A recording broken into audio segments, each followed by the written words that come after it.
सभी का स्वागत है आर्य समाज डिफेंस कॉलोनी के इस साप्ताहिक सत्संग में।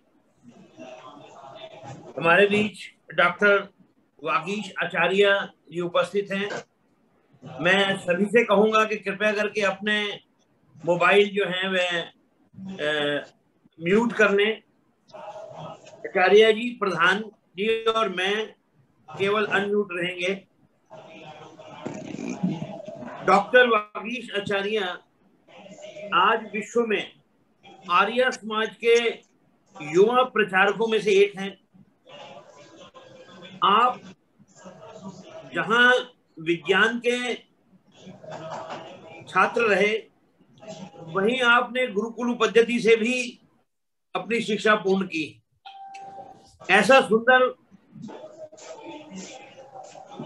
मिक्सचर जो है, वेदों के ज्ञाता भी और वैज्ञानिक भी, ये बहुत कम मिलता है। और इसीलिए इनकी वाणी से सरस्वती का कुछ ना कुछ ऐसा निकल के आती है। अगर आज का हम टॉपिक भी देखें, हर व्यक्ति जीवेम श्रद्धा शतम की बात करता है, लेकिन लंबी आयु क्यों चाहिए भाई? जीवेम श्रद्धा शतम किस लिए? कितने आशीर्वाद लोगे? और अगर जीना ही है क्यों, तो उसके बाद फिर कैसे? बहुत ही सुंदर आज का हमारा ये टॉपिक है। अजय भाई पहले भजन होगा लाइव फ्रॉम अमेरिका। जी जी जी, हाँ, ये हमारे बीच में भी कनाडा, अमेरिका और न्यू जर्सी से कई लोग इसमें हमारे साथ जुड़े हैं। और भारत के लोग तो हैं ही हैं, कुछ लोग देर से आते हैं। और हमारा ये रिकॉर्ड है कि हमारे जो सुनने वाले हैं वह 100 से ऊपर अब जाने लगे हैं। और आज हमारे बीच में अमेरिका न्यू जर्सी से उमा सिंगल जी हमारे बीच में हैं। उमा जी, आप उपस्थित हैं? उमा जी उपस्थित हैं आप? हाँ जी, आप जरा दीजिए आवाज। वो प्रेजेंट हैं। उमा जी, आप बोलिए।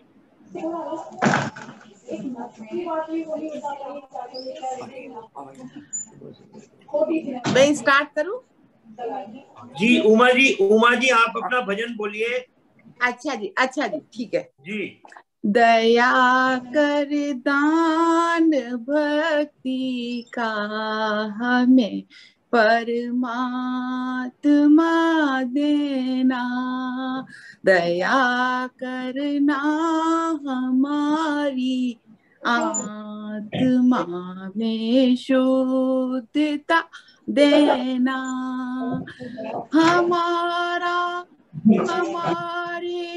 ध्यान में आओ प्रभु, आंखों में बस जाओ, अंधेरे दिल में आकर परम ज्योति जगा देना, दया करना दान भक्ति का हमें परमात्मा देना, हमारा धर्म हो सेवा, हमारा कर्म हो सेवा, सदा ईमान हो सेवा, हमें सेवक बना देना,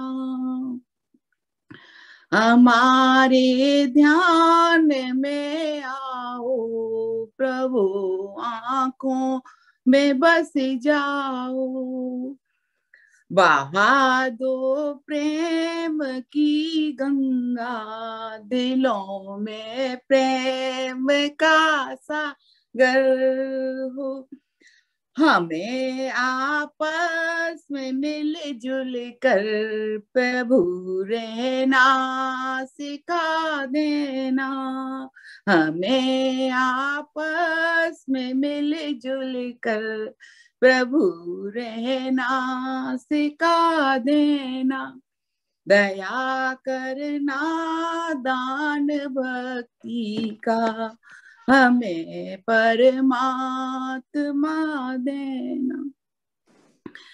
कर्म के वास्ते जीना, धर्म के वास्ते जीना, धर्म पर चल, धर्म पर जान फिदा करना, प्रभु हमको सिखा देना, धर्म पर जान फिदा करना, प्रभु हमको सिखा देना, दया कर दान भक्ति का, प्रभु हमको सिखा दे ना, दया कर दान भक्ति का, हमें परमात्मा देना। बहुत सुंदर। अजय भाई आपको धन्यवाद। और आप यूएसए से डायरेक्ट हमारे साथ इस भजन में थे, बहुत ही सुंदर भजन। और आर्य समाज न्यू जर्सी से आप जुड़ी हुई हैं। मैं अब अधिक समय ना लेता हुआ आचार्य जी से कहूंगा कि वह अब अपनी ओर से वहां से संपर्क साधे जी अगले 45 से 50 मिनट तक।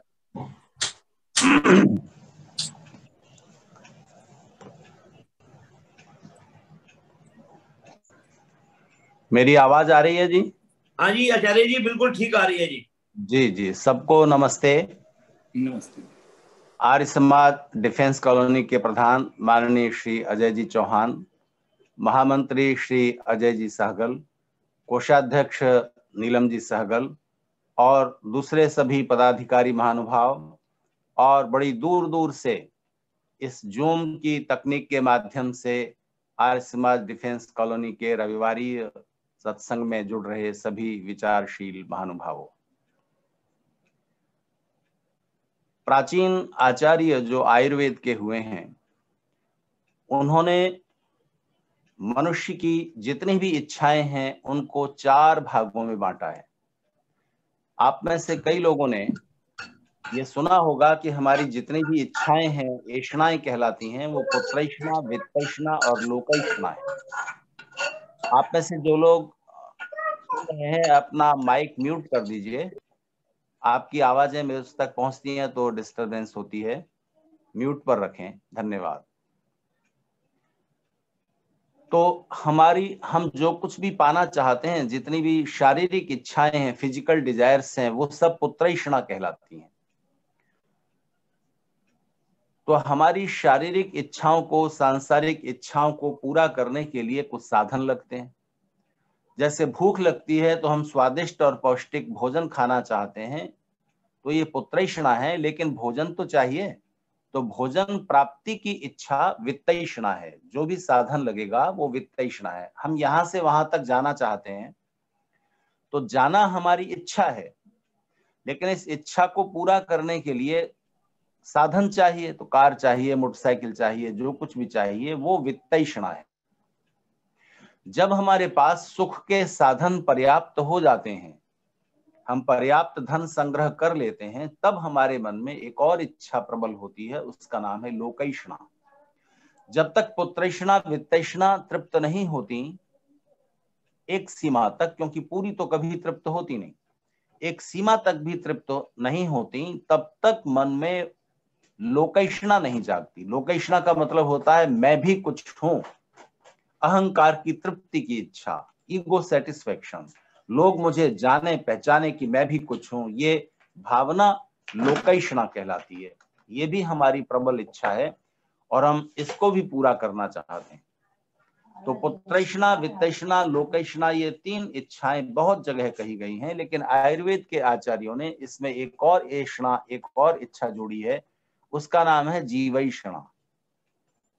जीवैषणा का मतलब है अधिक से अधिक समय तक जीवित रहने की इच्छा।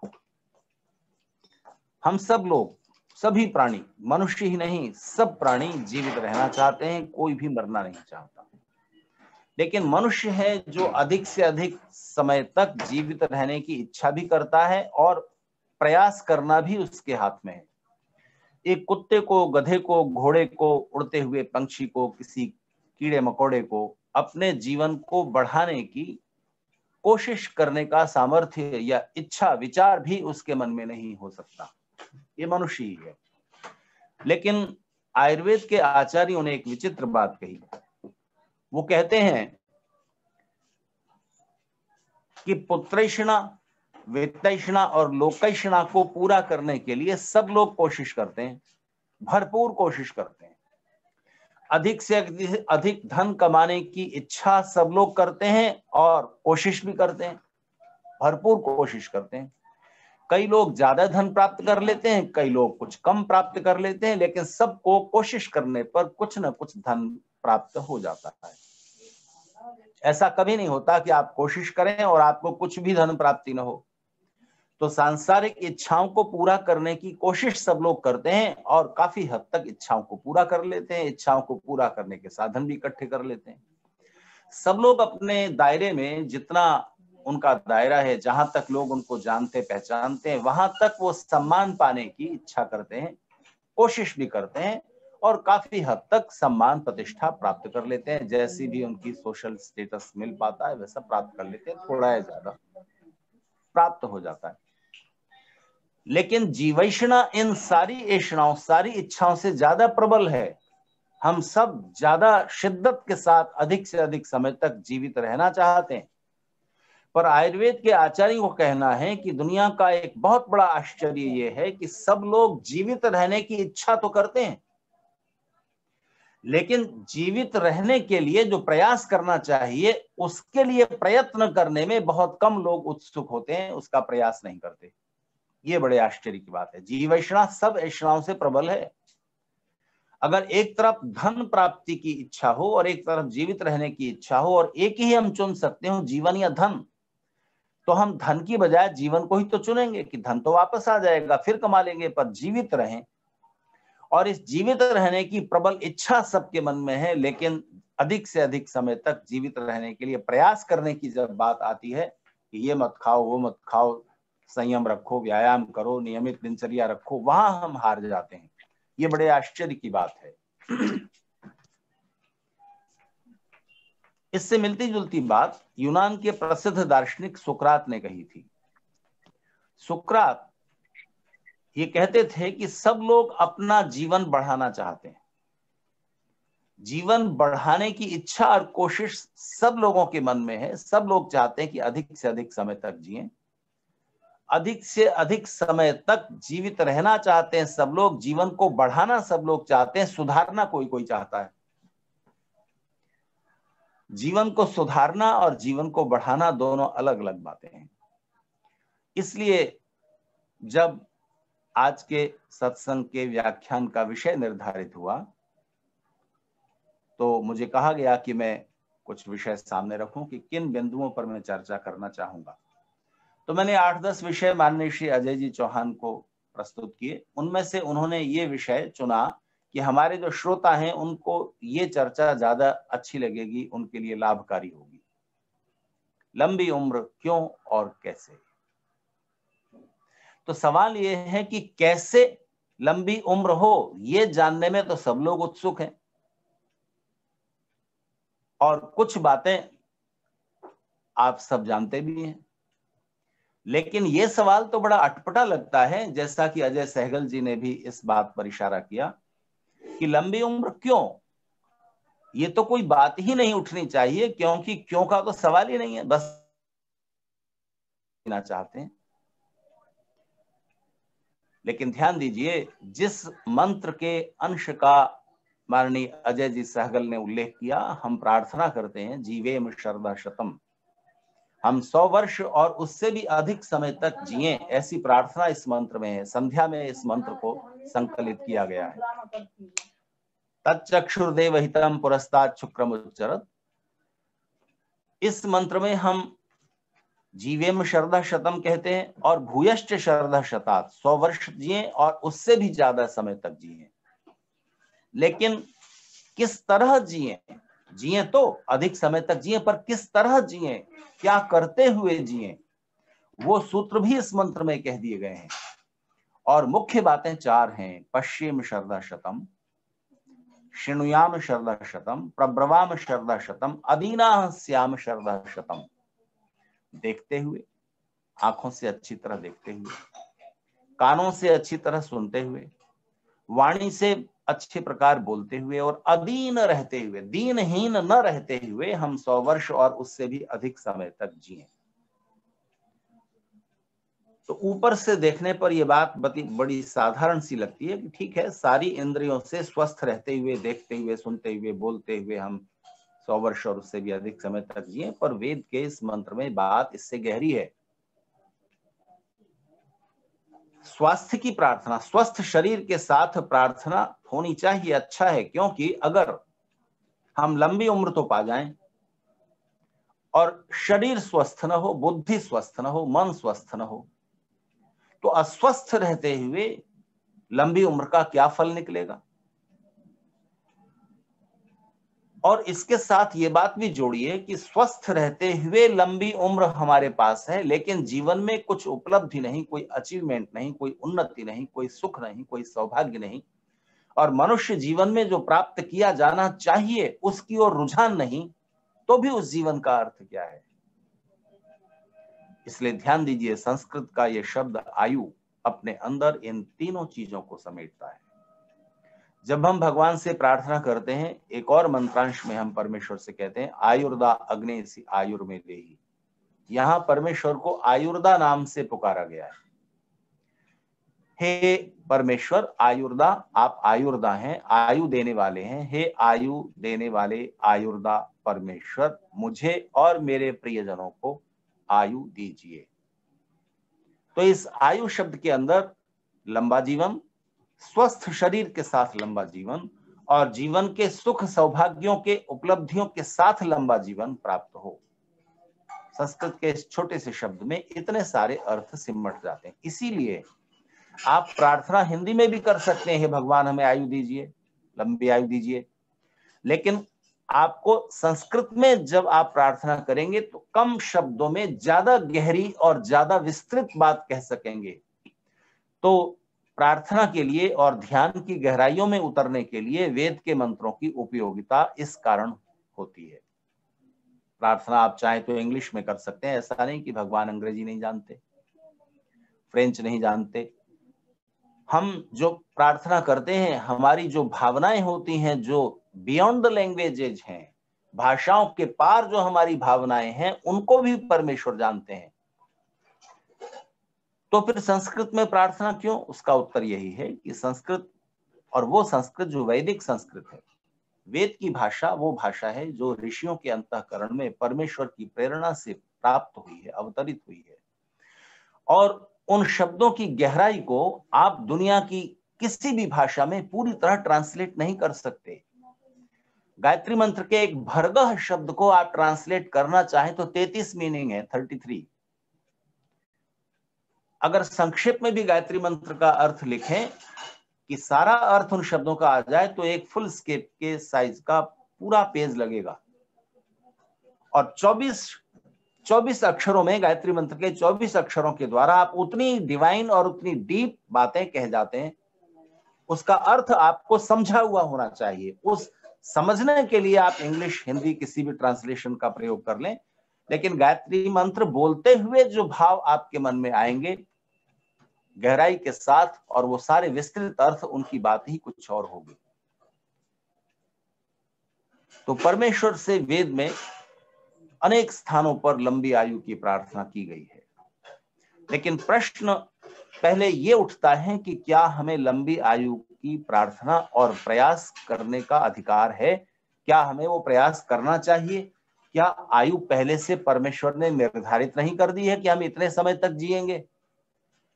और अधिकांश लोगों के मन में यह धारणा है, और ये एक विवाद का विषय बना हुआ है कि क्या हम अपनी आयु बढ़ा भी सकते हैं, या भगवान ने पहले से फिक्स कर दिया है कि हमारी आयु इतनी ही रहेगी, इतनी सांसें हमारी हैं, इतने बजकर इतने मिनट, इतने सेकंड तक हमें शरीर में रहना है, और जैसे ही वो समय आएगा हम शरीर छोड़ देंगे।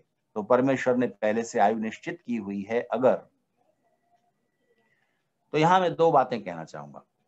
पहली बात तो ये कि अगर आयु निश्चित की है परमेश्वर ने तो प्रार्थना किस लिए? वेद की सारी प्रार्थनाएं फिर निरर्थक हो जाती हैं। आयु की प्रार्थना है, इससे पता चलता है कि परमेश्वर से प्रार्थना की गई है ऋषियों के द्वारा, तो आयु बढ़ाई जा सकती है, एक बात। दूसरी बात यह कि अगर आयु नहीं बढ़ाई जा सकती या उसका कोई उपाय नहीं है, आयु परमेश्वर ने निश्चित की हुई है, तो मैं आपको चुनौती के साथ कहता हूं कि फिर आप एक प्रयोग करके देखिए।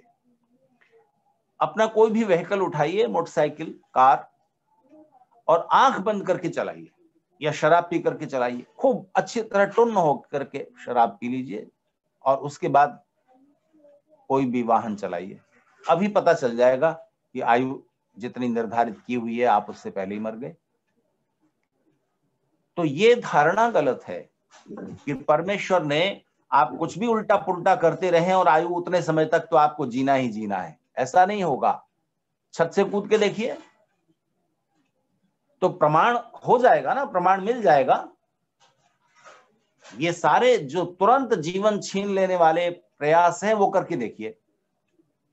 10 लोगों को कूदा कर देखिए छत से, या मोटरसाइकिल को आंख पर पट्टी बांध के चलवा कर देखिए, तो अभी एक्सीडेंट हो जाएगा, निश्चित होना ही है। तो कोई भी व्यक्ति इस सिद्धांत को मन में ठानकर व्यवहार नहीं करता। मन में तो सोचते रहते हैं कि आयु तो भगवान ने जितनी सांसें तय की हुई है, लेकिन कोई भी चलते हुए असावधान नहीं होता। आप सड़क ही पार करके देख लो, दिल्ली की, बड़े शहर की कोई भी सड़क पार करके देख लीजिए बिना देखे, बिना सावधानी के, अभी पता चल जाएगा। तो समझने की बात यह है कि आयु निश्चित भी है और अनिश्चित भी है। हर एक प्राणी के शरीर के जीन के आधार पर जेनेटिकली आयु निश्चित होती है कि अधिकतम इतना जिया जा सकता है। मॉडर्न साइंस ये बोलती है कि कोई भी प्राणी जितने समय में युवा होता है, जवान होता है, उससे अधिकतम 6 गुना जी सकता है प्रयास करके। इससे ज्यादा नहीं जिया जा सकता, क्योंकि जेनेटिकल जो फिक्सिंग है वो इतनी है। जैसे मनुष्य, आमतौर से मनुष्य का बच्चा 25 वर्ष की उम्र तक युवा हो जाता है, लड़कियां थोड़ा जल्दी युवा हो जाती हैं। तो एक एवरेज उम्र मान लीजिए 25, तो उससे अधिकतम 150 वर्ष तक जिया जा सकता है। वेद के एक मंत्र की व्याख्या करते हुए ऋषि दयानंद सरस्वती 300 से 400 वर्ष तक मनुष्य की आयु हो सकती है, इसका उल्लेख करते हैं। त्रायुषम जमदग्ने कश्यपस्य त्रायुषम यद देवेषु त्रायुषम तन्नो अस्तु त्रायुषम। तो फिर ये बात साइंटिफिक कैसे होगी? इसका आधार यह है कि युवा होने की उम्र बढ़ा दीजिए और वो 3 पीढ़ियों के ब्रह्मचर्य पालन से हो जाती है। अगर इस पीढ़ी में किसी ने 25 की बजाय 30-35 वर्ष तक शरीर के स्वास्थ्य का पूरा ध्यान रखते हुए और अपने को किसी बड़े मिशन में डुबोते हुए पूर्ण ब्रह्मचर्य का पालन किया है, तो उसकी संतान जो होगी वो 25 वर्ष की बजाय 30 वर्ष में युवा होगी। वो युवा होने की उम्र बढ़ जाएगी और वो अगर और ब्रह्मचर्य रखें 40-45 वर्ष तक, तो उनकी तीसरी पीढ़ी में 25-30 वर्ष की उम्र तक थोड़े थोड़े दाढ़ी मूंछ के रोए से आना शुरू होंगे। तो युवावस्था की उम्र बढ़ा दीजिए तो जीवन की भी उम्र बढ़ जाएगी, पर उसकी भी एक सीमा है। आप 1000 साल की नहीं कर सकते। तो आज की जेनेटिक्स जीन में छेड़छाड़ करके काफी कुछ चमत्कारिक चीजें हमारे सामने प्रस्तुत कर पा रही है।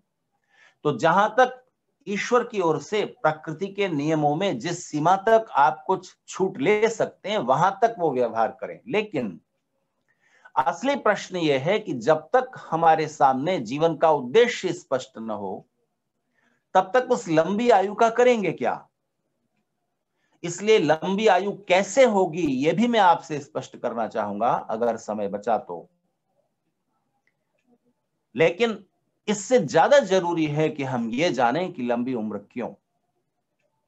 जैसे साइंस और फिलोसॉफी दोनों के बीच एक डिवाइडिंग लाइन है।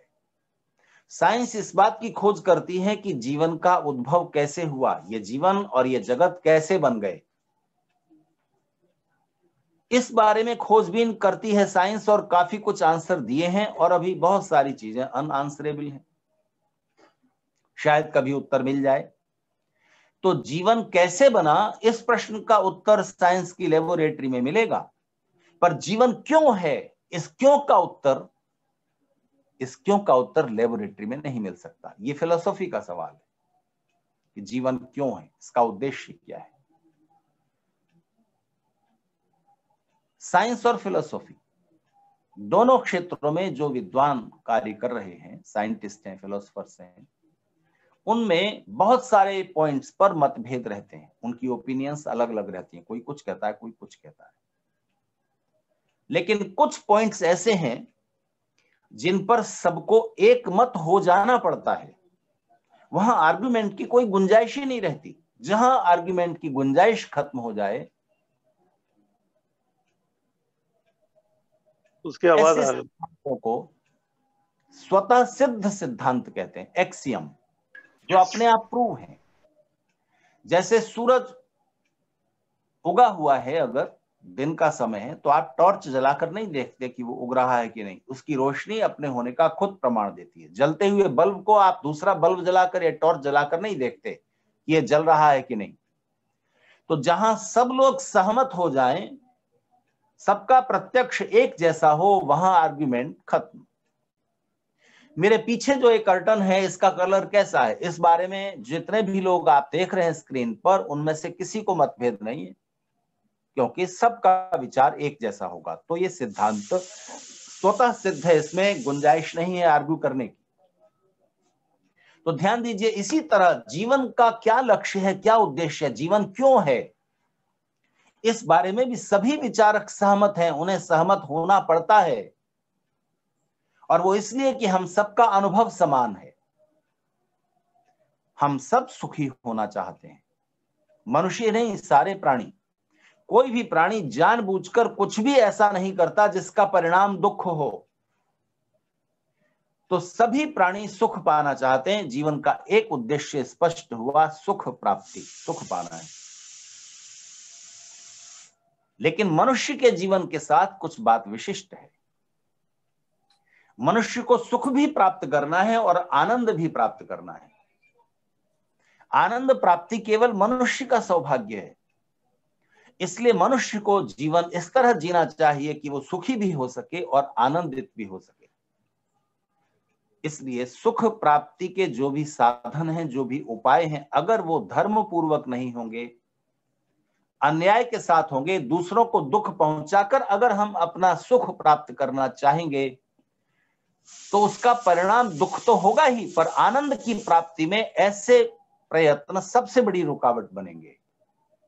ऐसा व्यक्ति कभी आनंद की झलक भी नहीं पा सकेगा। और अगर हम धर्मपूर्वक सब ऐशाओं को पूरा करते हैं, संसार की सारी इच्छाओं को पूरा करते हैं और इच्छाओं को पूरा करने के साधन इकट्ठे करते हैं, तो धर्मपूर्वक अर्थ और काम का अर्जन मोक्ष की प्राप्ति में, आनंद की प्राप्ति में रुकावट नहीं बनेगा। ऋषियों की ओर से यह बात कही गई है। इसलिए यह बात समझ लेने की है कि मनुष्य को लंबी उम्र क्यों चाहिए? सुखी होने के लिए और आनंदित होने के लिए।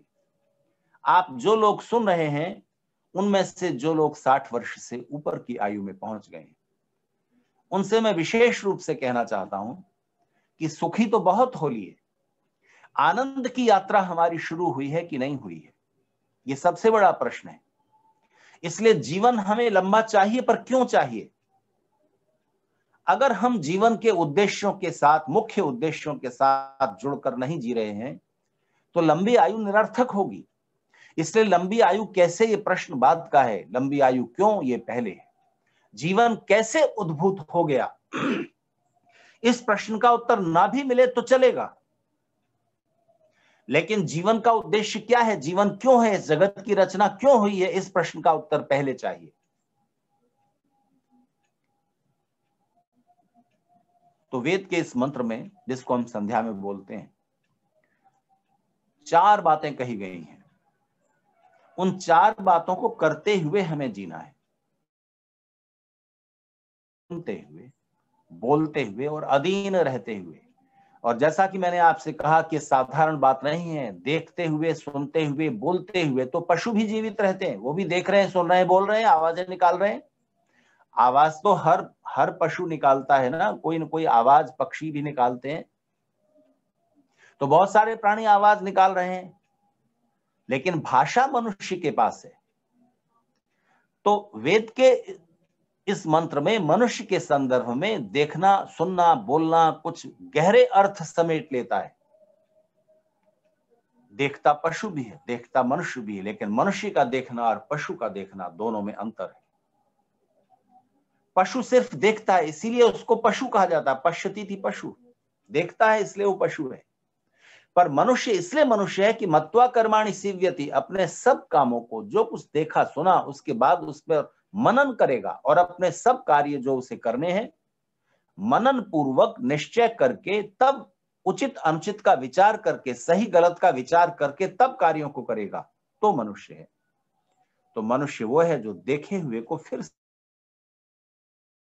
के सामने हरा हरा खेत है तो वो ये नहीं देखता कि ये खेत किसका है, मुझे इस खेत में घुसकर चरना चाहिए कि नहीं करना चाहिए, अन्याय तो नहीं होगा। ये पशु के विचार क्षेत्र में ये बात नहीं आती है। वो सिर्फ देखता है कि हरी हरी घास है, चर लो। पर मनुष्य के साथ ये बात नहीं है, उसको देखे हुए को फिर से देखना है। जो कुछ दिख रहा है उसके पीछे कौन शक्ति है कार्य कर रही है। इस जगत में सबसे प्रकाशमान पदार्थ सूर्य है, जो हमारे सौर मंडल में है। हम उसको देखते हैं तो वो मनुष्य नहीं है जिसके मन में कभी ये विचार नहीं उठा कि इस सूर्य के प्रकाश के पीछे कौन है जो इसे प्रकाशित कर रहा है। ये धरती घूम रही है, कौन है जो इसे गति दे रहा है, फूल खिल रहे हैं, सब कुछ व्यवस्था में हो रहा है, कौन है जो इस व्यवस्था के पीछे है। जिसने इस देखे हुए को फिर से देखने की कोशिश नहीं की, उसका मनुष्य होना व्यर्थ है। और वो लंबी आयु की प्रार्थना ही क्यों कर रहा है, निरर्थक है। इसलिए देखे हुए को फिर से देखिए, सुने हुए को फिर से सुनिए, मनन के साथ, विचार चिंतन के साथ, तब आप ज्ञान को उपलब्ध होंगे। इसलिए ज्ञान प्राप्ति के लिए हमारे पास जो उपकरण है वो ज्ञानेंद्रियां कहलाते हैं। 5 हैं। आंख है, कान है, नाक है, जीभ है, त्वचा है, स्किन। आंख से हम देखते हैं, कान से सुनते हैं, नाक से सूंघते हैं, जीभ से टेस्ट लेते हैं और स्किन से स्पर्श का अनुभव करते हैं। इसमें ज्ञान प्राप्ति में 2 मुख्य साधन हैं, देखने वाली इंद्रिय आंख और सुनने वाली इंद्रिय कान। अगर किसी के आंखें न हो तो सुन करके काम चला लेगा, सुन करके विद्या प्राप्त कर लेगा। दोनों ही हैं तो बहुत बड़ी बात है। विज्ञान ने बहुत बाद में खोजा है ब्रेल लिपि। जिनके पास आंखें नहीं है वो स्पर्श से कुछ अनुभव करके उस लिपि के द्वारा ज्ञान प्राप्त कर सकते हैं।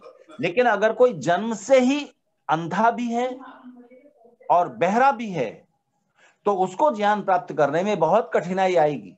बची हुई 3 इंद्रियां ज्ञान प्राप्ति का बहुत थोड़ा सा माध्यम बन सकेगी। इसलिए वेद ने इन 2 बातों को कहा है, देखते हुए, सुनते हुए, यानी ज्ञान प्राप्त करते हुए, और बोलते हुए, सत्य बोलते हुए और ठीक तरह बोलते हुए, शरीर से स्वस्थ रहते हुए। ये तो साधारण बात हो गई, हमारी इंद्रियां सक्रिय रहें, जीवन के आखिर तक स्वस्थ रहें। लेकिन जो कुछ हमने पिछली पीढ़ी तक ज्ञान चलकर आया था, उनमें से कुछ हमने अपनी शक्ति के अनुसार, अपनी बुद्धि के सामर्थ्य के अनुसार संभाल लिया। अब उस ज्ञान को बांटना है। इसलिए हमारे ऋषियों की व्यवस्था है कि बेटे बेटियों के बेटा बेटी हो जाने के बाद मनुष्य का सबसे बड़ा कर्तव्य होना चाहिए कि आपके जीवन के जो अनुभव हैं और जो कुछ आपने जाना सीखा है उसे नई पीढ़ी तक पहुंचाइए। इसलिए उन्होंने वानप्रस्थ आश्रम की व्यवस्था की थी। बेटे बहू अब आपकी बात नहीं सुनेंगे, उन्होंने जो ज्ञान प्राप्त करना था कर लिया। आपने उन्हें अच्छे स्कूल में एडमिशन कराया, अच्छी कोचिंग दी, पढ़ाया लिखाया, विद्वान हो गए, अपने अपने क्षेत्र में, अपने प्रोफेशन में वो सफल हैं। अब उनको सिखाने की जरूरत नहीं है। लेकिन जो तीसरी जनरेशन है आपकी, आपके जो ग्रैंड चिल्ड्रन हैं, उनको संभालिए और उनको physics, chemistry, maths, geography, zoology, grammar, ये सारी चीजें टीचर्स पढ़ा देंगे। लेकिन उनके मन पे अच्छे विचार, अच्छे संस्कार अंकित हो, उनके मन की भावनाओं की दिशा ठीक हो, वो अपने पूर्वजों के विचारों और संस्कारों की विरासत को संभालने योग्य हो सके, ये काम दादा दादी और नाना नानी से बेहतर कोई नहीं कर सकता। आपके जीवन का जो सबसे बड़ा समस्या का कारण होता है, सबसे बड़ी जो दुखद बात होती है 60-65 वर्ष से बाद की उम्र में, वो होती है लोनलीनेस, अकेलापन। सबकी अपनी अपनी जिंदगी हो जाती है और कोई पास नहीं बैठता। अपनी उम्र वाले लोगों के पास आप बैठते हैं तो सब अपनी अपनी भूतकाल की, अतीत की, पास्ट की बातें करते हैं। थोड़ा बहुत राजनीति की चर्चा हो जाती है, अखबारों की चर्चा हो जाती है, लेकिन यह समय का अच्छा उपयोग नहीं है। यह आपको आनंद की ओर नहीं ले जा रहा, यह समय को सार्थक नहीं कर रहा, मीनिंगफुल नहीं बना रहा। यह केवल समय यापन है, समय बिताने के लिए आप ये सब कर रहे हैं। लेकिन समय सार्थक होता है जब तीसरी जनरेशन आपके पास होती है। एक अच्छी कहानी दादाजी ने सुनाई, गोद में बिठाकर अपने ग्रैंडसन को, ग्रैंड डॉटर को। इसकी बात ही अनूठी होगी। कहीं अमेरिका में एक घटना घटी जिसको मैंने रीडर्स डाइजेस्ट में पढ़ा। तब की बात है जब टेलीविजन इतना पॉपुलर नहीं था, या नहीं रहा होगा, या ये मोबाइल और ये सारी चीजें नहीं थी। उस समय किसी व्यक्ति का, किन्हीं सज्जन का पत्नी से तलाक हो गया, डिवोर्स हो गया। और डिवोर्स हो गया तो एक बच्चा छोटा जो था वो पत्नी ले गई, और 5-6 साल की उम्र का बच्चा, 4-5 साल की उम्र का बच्चा इनके हिस्से में आया। तो ये अपने ऑफिस जाते, बच्चा स्कूल चला जाता, स्कूल से आ जाता, तो इन्होंने एक मेड रख ली और वो उस बच्चे को संभालती थी, खिलाती पिलाती, उसको खाना बना देती। ये सज्जन वापस लौटते तो बच्चे के साथ समय थोड़ा स्पेंड करते, उसके साथ थोड़ा खेलते कूदते और उसको कुछ अच्छी कहानी सुनाते, एक अच्छी स्टोरी। जितनी स्टोरीज इन्हें याद थी, जब सब पूरी हो गई तब इन्होंने ऑफिस से लौटते हुए किसी लाइब्रेरी में या कोई किताबें खरीद ली और उसको पढ़कर बच्चे को अच्छी कहानियां रोज सुनाने लगे। ध्यान दीजिएगा, एक बार ऐसा समय आया कि इनको ऑफिस की ओर से किसी दूसरे शहर में जाना था 15 दिन के लिए। तो 15 दिन के लिए ये जाने लगे, तो इनको सारी तैयारी कर ली। तब ख्याल आया कि बच्चा 15 दिन कैसे रहेगा, मेड है संभाल लेगी। लेकिन बच्चे को आदत लग गई है रोज अच्छी कहानी सुनने की, तो एक कहानी कौन सुनाएगा। तो इन दोनों टेप रिकॉर्डर होता था, तो टेप रिकॉर्डर में कैसेट आता था।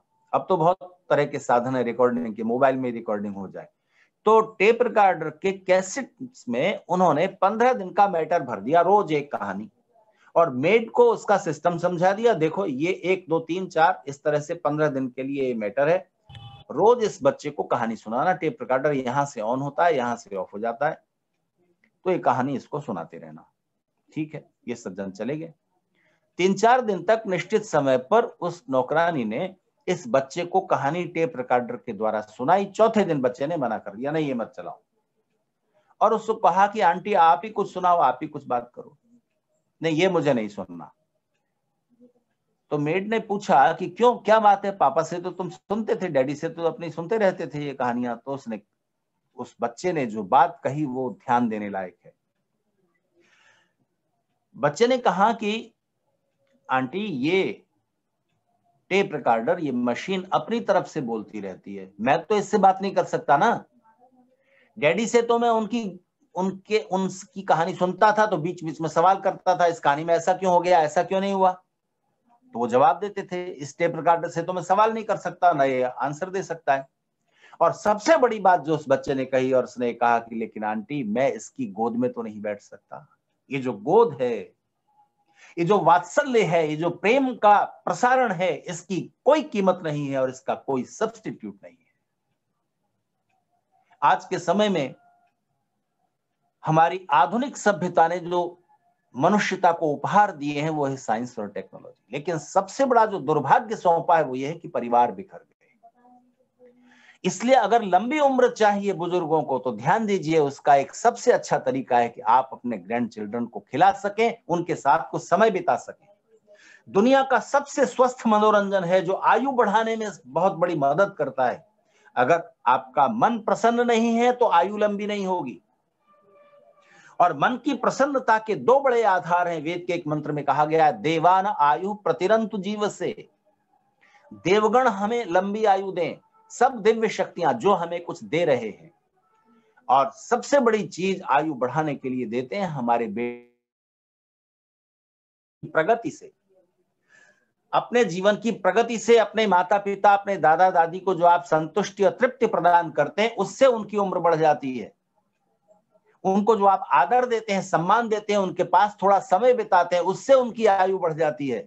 करके देखिए, अगर आप चाहते हैं कि आपके माता पिता, दादा दादी लंबे समय तक जीवित रहें और उनका आशीर्वाद आपको देर तक मिलता रहे, तो उन्हें स्वधा से तृप्त करना, उनकी सेवा शुश्रूषा से। सेवा नौकर भी कर देगा, उठा देगा, बिठा देगा, कपड़े पहना देगा, दवाई दे देगा, सब कुछ कर देगा, लेकिन शुश्रूषा, सुनने की इच्छा, कोई पूछना चाहता है हमारे दिल का हाल, जाकर देखिए ओल्ड एज होम्स में, ऐसी सूनी आंखों से देखते रहते हैं बुजुर्ग, कोई आए हमसे दो बात कर ले। कैसा दुर्भाग्य है, साक्षात नरक हमने बना दिया है वृद्ध जनों के लिए। उनकी उम्र बढ़ाइए, उनको मन की प्रसन्नता दे करके, तो इधर उधर से नहीं मिलेगी, अखबार पढ़कर नहीं मिलेगी, कितनी देर टेलीविजन देखोगे, उसमें क्या रह गया है अब आपके लिए। इसलिए ध्यान दीजिए, आयु लंबी क्यों चाहिए? आनंद पाने के लिए चाहिए। तो एक तो ये कीजिए, ये पुण्य में बदल रहा है, जो आप बच्चों को कुछ शिक्षा संस्कार देंगे, विचार देंगे, ये पुण्य में कन्वर्ट हो जाएगा। आप एक सुंदर अच्छे विचारों से भरी हुई पीढ़ी छोड़कर जा रहे हैं जगत से। दूसरी बात, आनंद प्राप्ति की ओर थोड़े कदम बढ़ाएं, उसका भी आयु पर प्रभाव पड़ता है। आनंद कहां है? शारीरिक सुखों को पाने के लिए, फिजिकल डिजायरल एंजॉयमेंट्स पाने के लिए उम्र का लंबा हिस्सा बीत जाता है, लेकिन सुख इंद्रियों से जुड़ा हुआ है। सुख और आनंद में अंतर है। हलवा बनाया और खाया तो स्वाद का सुख मिला, पर खिलाया तो स्वाद का सुख नहीं मिला है। आपको किसी इंद्रिय का प्राप्त हुआ है, किसी दूसरे को कुछ खिला देने में, कुछ कह देने में, कुछ सलाह दे देने में, कुछ उसकी सहायता कर देने में, एक अंधे को सड़क के इस पार से उस पार सड़क पार करने में मदद कर देने में जो मिला है, वो इंद्रियों का सुख नहीं है, उसके बियॉन्ड है, उसके पार है। इसको हम आनंद कहते हैं। जो कुछ हद बुद्धि के क्षेत्र में ज्ञान प्राप्ति जो सुख है, वो थोड़ा आनंद की ओर बढ़ाता है। जो कलाओं का रस है, वो थोड़ा आनंद से परिचित कराता है। लेकिन आनंद की सबसे पवित्र झलक मिलती है जब आप बिना किसी रीजन के, बिना सेल्फिश मोटिव के, आप किसी दूसरे आत्मा के साथ जुड़ते हैं और दूसरे आत्मा से बिना स्वार्थ के जुड़ते हैं और उसकी सहायता करते हैं। एक अंधे को सड़क पार कराने की कोशिश में आपका कोई स्वार्थ नहीं है और ना इंद्रियों का सुख है। उस आत्मा का आत्मा से जो बिना सेल्फिश मोटिव के सीधा जुड़ाव है, वो आपको आनंद की एक झलक देता है। ये परम आनंद तक पहुंचती है बात जब आप परमेश्वर के साथ जुड़ते हैं। तो उसकी प्रार्थना उपासना में थोड़ा समय दीजिए। तो जीवन, मनुष्य का जीवन और खास तौर से 60 वर्ष से बाद का जीवन आनंद प्राप्ति के लिए बिताइए। और जैसे ही आप आनंद प्राप्ति में अधिक से अधिक समय बिताने लगेंगे, समाज सेवा में थोड़ा समय देंगे, आर्य समाज से जुड़ेंगे, उसकी उन्नति में थोड़ा सहयोग देंगे, आप पाएंगे कि आपका अकेलापन और दूसरी समस्याएं अपने आप दूर हो गई। जीवन का उद्देश्य सामने आ गया और अभी लगता है कि हम क्यों जी रहे हैं। और एक अवस्था तो ऐसी आती है जब हर बुजुर्ग ये इच्छा करने लगता है कि भगवान अब उठा लो। वो अवस्था मत आने दीजिए। वेद ने कहा है अधीना श्याम। अधीना श्याम का मतलब हम किसी पर डिपेंड ना हो, ऐसा नहीं है। हर आदमी किसी न किसी पर डिपेंड है। वक्ता श्रोताओं पर डिपेंड है, श्रोता वक्ता पर डिपेंड है। अगर आप ना हो तो मैं किसके लिए बोल रहा हूं? व्यापारी ग्राहक पर निर्भर है, ग्राहक व्यापारी पर निर्भर है, अध्यापक छात्रों पर निर्भर है, छात्र ना हो तो किससे पढ़ाएगा? और छात्र अध्यापक पर निर्भर है, नहीं तो किससे पढ़ेंगे?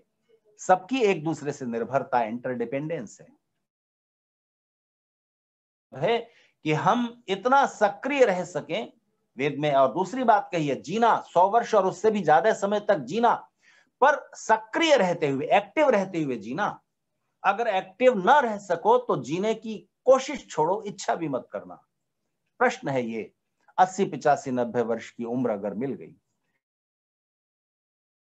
कि हम खुद उठ नहीं सकते, बैठ नहीं सकते, कुछ भागदौड़ नहीं कर सकते, तो सक्रिय रह नहीं सकते, तो फिर क्या करें? यूथनेशिया कर लें, आत्महत्या कर लें? नहीं, सक्रिय रहना उस क्षेत्र में जहां सक्रिय रहने के लिए शरीर की ताकत की जरूरत नहीं है।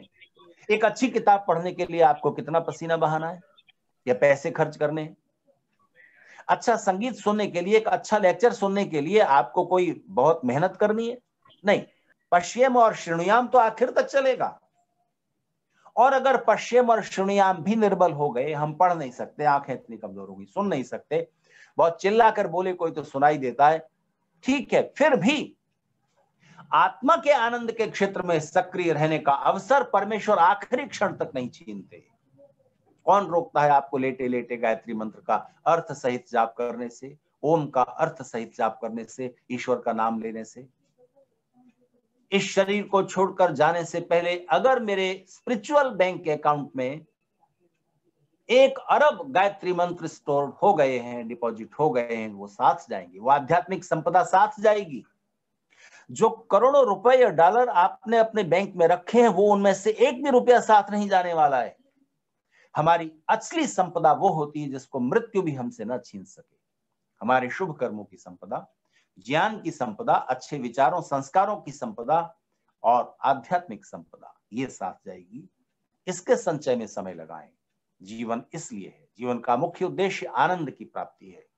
और जैसे ही आप आनंद की ओर आपका रुझान हो जाएगा, वैसे ही आप वृद्धावस्था के कष्ट भूल जाएंगे, जो शारीरिक कष्ट हैं, आज यहाँ दर्द है, वहां दर्द है, वो है, सब भूल जाएंगे। उसका उपचार जरूर कीजिए, लेकिन आनंद के क्षेत्र में उतरते ही आप उस दुख से ऊपर उठ जाएंगे, ये मैं आपको गारंटी देता हूं। इसलिए जिए 100 वर्ष और उससे भी अधिक समय तक जिए, देखते, सुनते, बोलते और अधीन रहते हुए, ठीक तरह से देखते हुए, ठीक तरह से सुनते हुए, ठीक तरह से बोलते हुए। मतलब इंद्रियों की स्वास्थ्य तो ठीक है, लेकिन देखे हुए को फिर से देखना, थोड़ा फिलोसॉफिकल नॉलेज लेना, सुनना और उस ज्ञान को फैलाना।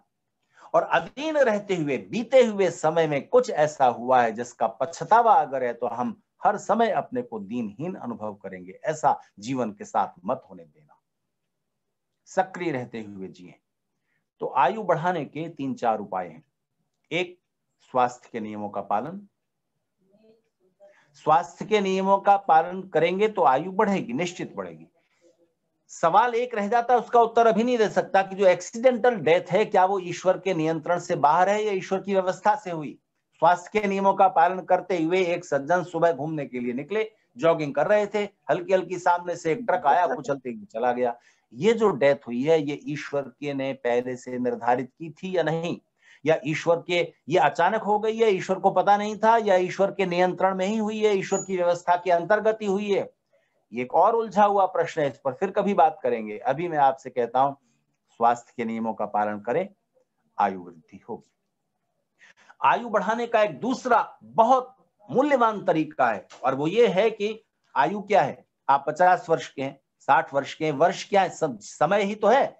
वर्ष, 1 वर्ष यानी 365 दिन, दिन यानी 24 घंटे, 1 घंटा यानी 60 मिनट। तो ये समय ही तो हम गिन रहे हैं, 50 वर्ष, 60 वर्ष। तो समय का अच्छा, बेहतर, महत्वपूर्ण क्षेत्र में सक्रिय रहते हुए समय का बेहतर इस्तेमाल कर देने से आयु बढ़ जाती है। उदाहरण से समझें, एक व्यक्ति को 1 घंटे का समय मिला, उसने 1 घंटे के समय में 3 काम किए और कम महत्व के, कम इंपॉर्टेंट काम किए, और वो भी किसी तरह रोते झींकते निपटा दिए। दूसरे इंसान को भी 1 घंटे का समय मिला, उसने 1 घंटे के समय में 5 काम किए, ज्यादा इंपॉर्टेंट काम किए और प्रसन्नता के साथ किए। किसका 1 घंटा लंबा हो गया? स्पष्ट उत्तर है, जिसने 5 काम किए, महत्वपूर्ण काम किए और प्रसन्नता के साथ किए। तो आयु लंबी हो जाएगी जैसे ही आप आनंद प्राप्ति के क्षेत्र में उतरेंगे। ज्यादा महत्वपूर्ण है आनंद पाना, ज्यादा महत्वपूर्ण है सुख बांटना, जो आनंद में भी बदल जाएगा, पुण्य में भी बदल जाएगा। कुछ इस तरह जिए, जीवन सार्थक हो जाए। आप सबने एक सफल जीवन जिया है। आप जितने लोग भी मुझे सुन रहे हैं, मैं अनुमान कर सकता हूं आप सब अपने अपने क्षेत्र में, अपने अपने कार्य क्षेत्र में सफल व्यक्तियों में से हैं। सफल भी होना सुफल भी होना, पर जीवन को सार्थक भी करना। जीवन सार्थक नहीं होता है अगर हमने सिर्फ सुख पाया। सुख तो हम पशु जीवन में भी पा सकते थे। वही सुख जो फिजिकल डिजायरल एंजॉयमेंट्स हैं वो सारे के सारे पशुओं को भी प्राप्त हैं। उससे ऊपर उठना है, उससे कुछ ज्यादा बड़े आनंद प्राप्त करने हैं। वृद्ध कौन है? जो बूढ़ा है? नहीं, बुढ़ापे के लिए संस्कृत में एक दूसरा शब्द है, जरावस्था। बुढ़ापा पशु के शरीर पर भी आएगा, मनुष्य के शरीर पर भी आएगा, पर वृद्ध होना केवल मनुष्य का सौभाग्य। वृद्ध का मतलब होता है जो बढ़ गया, काय में बढ़ गया, धन में नहीं, वो तो धन की वृद्धि हुई है। पद में वो पद की वृद्धि हुई है। परिवार बढ़ गया, वो परिवार की वृद्धि है। अनुभव, आप कहेंगे अनुभव में जो बढ़ गया, ज्ञान में बढ़ गया, नहीं, वो भी यही रह जाएगा। वृद्धावस्था का असली सौंदर्य है कि आप जीवन के छोटे सुखों के क्षेत्र से बढ़कर आगे आ गए आनंद के क्षेत्र में, तो आप वृद्ध हुए। वृद्धावस्था वरदान है, बुढ़ापा अभिशाप होगा। लेकिन अगर आप वृद्धावस्था की ओर बढ़ गए, वृद्धावस्था का अभिप्राय समझ लिया, तब बुढ़ापा और उसके दुख, उसके कष्ट पीछे रह जाएंगे, आप आनंद के क्षेत्र में बढ़कर आ जाएंगे। तो एक उपाय हुआ स्वास्थ्य के नियमों का पालन आयु बढ़ाने के लिए, वो आप जानते ही हैं। यह बहुत सारा दरवाजे, सोर्स खुले हुए हैं जिनसे आप वो स्वास्थ्य के नियम जान सकते हैं।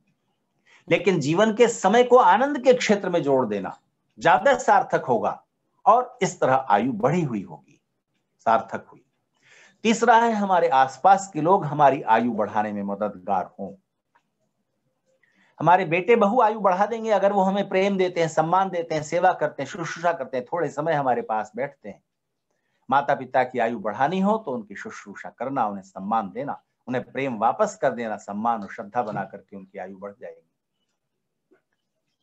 चौथा उपाय है ईश्वर की प्रार्थना। आयु की प्रार्थना कीजिए। आयुर्दाग्नेसी आयुर्वेदेहि, प्रार्थना व्यर्थ नहीं जाती है, क्योंकि प्रार्थना भी एक एफर्ट है, एक पुरुषार्थ है। लोग पूछते हैं प्रार्थना कैसे सफल होती है? ऐसे सफल होती है। परमेश्वर को चापलूसी पसंद नहीं है कि आप बार बार प्रार्थना कर रहे हैं, इससे खुश हो कि आपको एक्स्ट्रा एज दे देंगे। प्रार्थना भी एक एफर्ट है, स्पिरिचुअल एफर्ट है। शरीर की मेहनत की बजाय बुद्धि से की गई मेहनत ज्यादा मूल्यवान है कि नहीं? इसीलिए तो एक मजदूर के परिश्रम में और एक इंजीनियर के परिश्रम में आसमान जमीन का अंतर होता है कि नहीं? शरीर से किए गए परिश्रम की बजाय बुद्धि का परिश्रम ज्यादा मूल्यवान है, और बुद्धि से किए गए परिश्रम की बजाय बुद्धि और मन को जोड़कर किया गया परिश्रम और ज्यादा मूल्यवान, महत्वपूर्ण हो जाता है। और बुद्धि, मन और आत्मा को जोड़कर किया गया जो पुरुषार्थ है, जो एफर्ट है, उसे हम प्रार्थना कहते हैं। जितनी देर और जितनी डेप्थ से आप प्रार्थना करेंगे, उतने ही अंशों में वो प्रार्थना सुन ली जाएगी, सफल होगी, पूरी होगी। स्वास्थ्य के नियमों का पालन करें, समय का बेहतर से बेहतर इस्तेमाल करें, आनंद के क्षेत्र में, समाज सेवा के क्षेत्र में, पुण्य के क्षेत्र में इन्वेस्टमेंट करें समय का, और अपने आसपास के लोगों को प्रेम बांटें, प्रेम वापस मिले।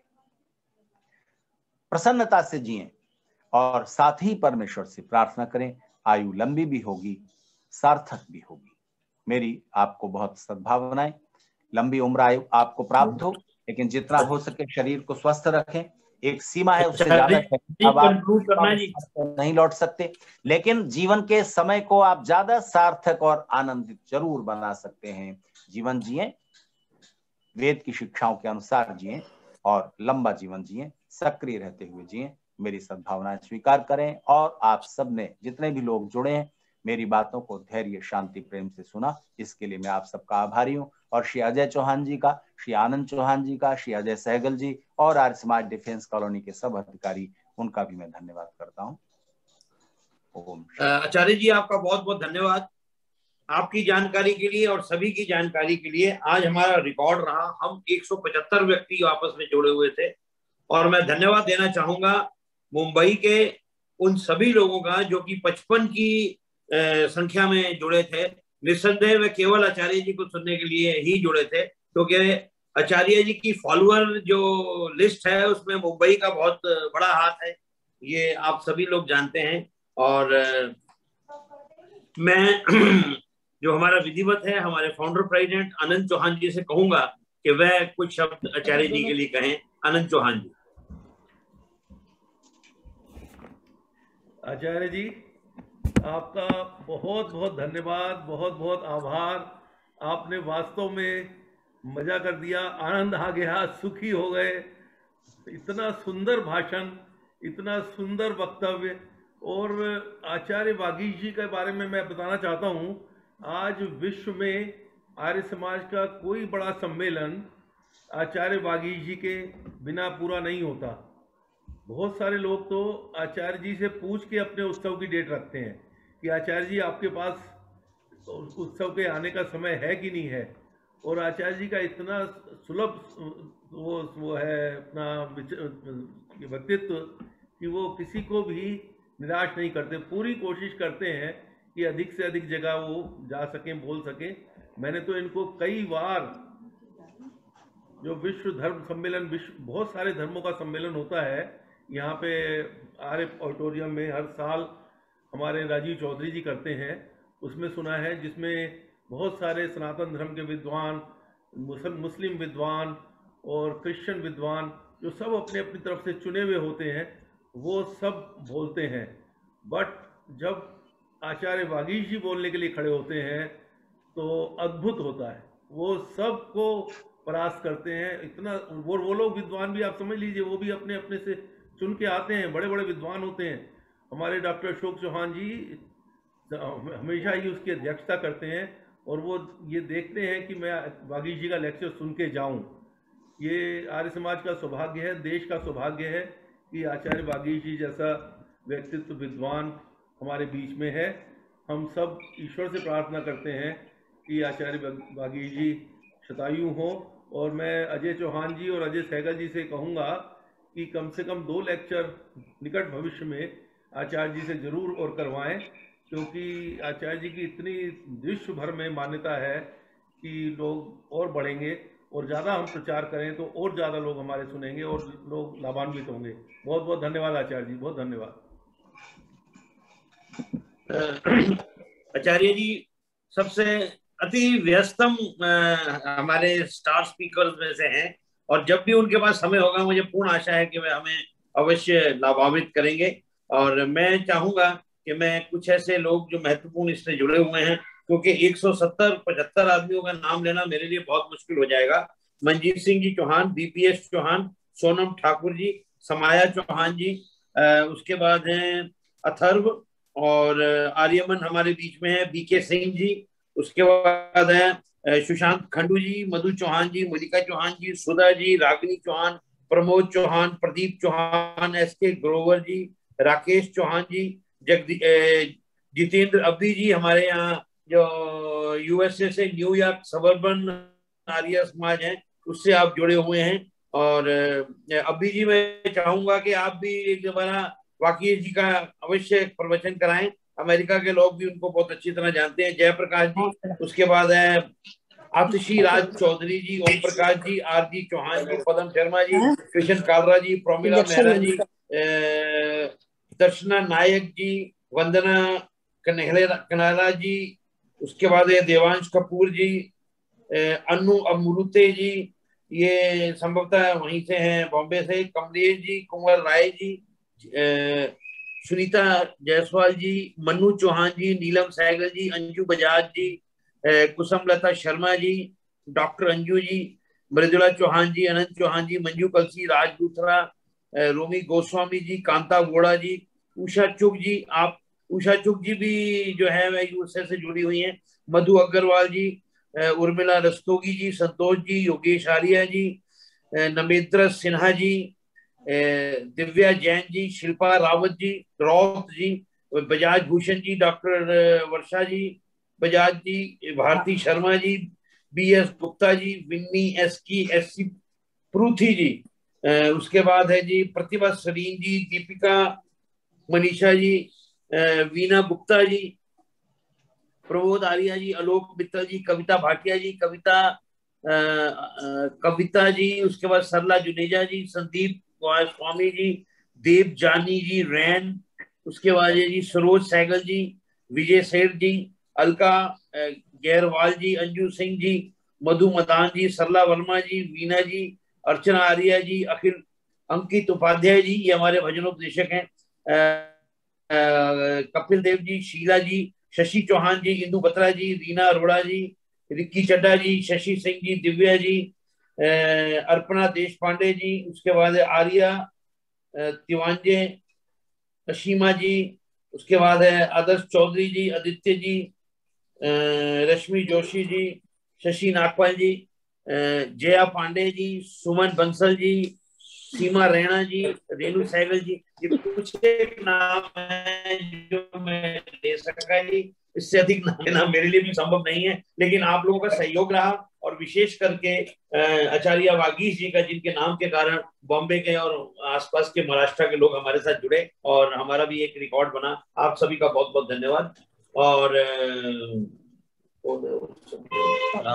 पवन शास्त्री जी, अब आप शांति पाठ करेंगे। पवन शास्त्री जी। आचार्य अजय भाई, जो आगे की स्पीच के बारे में बता दीजिए। जी जी जी,